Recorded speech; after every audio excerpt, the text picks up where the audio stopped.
نبیل اور علی ہم عمر اور گہرے دوست تھے۔ وہ ہم جماعت بھی تھے اور اب چونکہ اسکول کی چھٹیاں بھی ہو چکی تھیں تو دونوں خوب سارا وقت ایک ساتھ گزارتے، اور انہیں اب ایک نیا مشغلہ مل گیا تھا کیونکہ بقرہ عید کے لیے ان کے گھر بکرے آئے تھے، تو وہ دونوں اپنے اپنے بکروں کو سجاتے اور انہیں گھمانے لے کر جاتے۔ باقی بچے بھی اپنے اپنے بکرے لے کر جاتے۔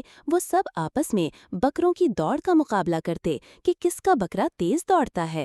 تو کبھی وہ بکرے کو دوڑانے کے لیے ڈنڈا مارتے اور کبھی اس کی دم پر مارتے، اور کوئی کان موڑتا تو کوئی رسی کھینچ کر بھگاتا۔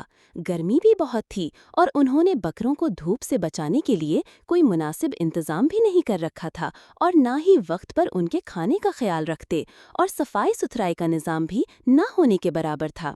ایک رات علی جب سویا تو اس نے خواب میں دیکھا کہ وہ ایک جگہ بکرے کی طرح ایک رسی سے بندھا بیٹھا ہے، اور اس کے برابر میں نبیل اور باقی دوسرے بچے بھی بندھے بیٹھے ہیں، اور بکرے ان کو دیکھ کر ہنس رہے ہیں اور آپس میں کہہ رہے ہیں کہ ابھی ان بچوں کی دوڑ کا مقابلہ کروائیں گے۔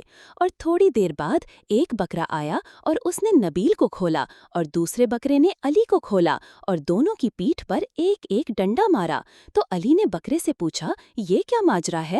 تو بکرے نے جواب دیا کہ یہ ہماری دنیا ہے، اس میں ہمارا حکم چلتا ہے اور تم ہمارے غلام ہو۔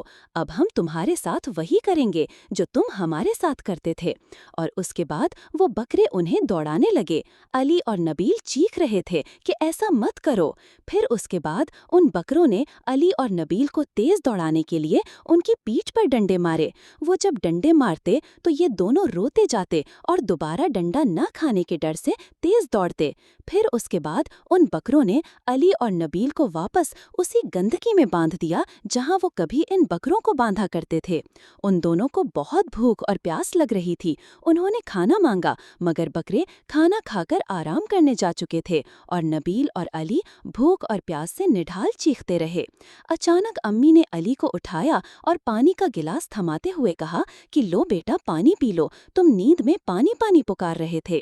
علی کو جب علم ہوا کہ وہ سب ایک خواب تھا تو اس نے خدا کا بہت شکر ادا کیا اور نبیل کو جا کر اپنا سارا خواب سنایا، اور دونوں کو اپنی غلطی کا احساس ہوا، اور ان دونوں نے اپنی غلطی پر اللہ سے معافی مانگی اور عہد کیا کہ اب وہ کسی بے زبان جانور کو نہیں ستائیں گے اور اپنے قربانی کے جانور کا بہت خیال رکھیں گے۔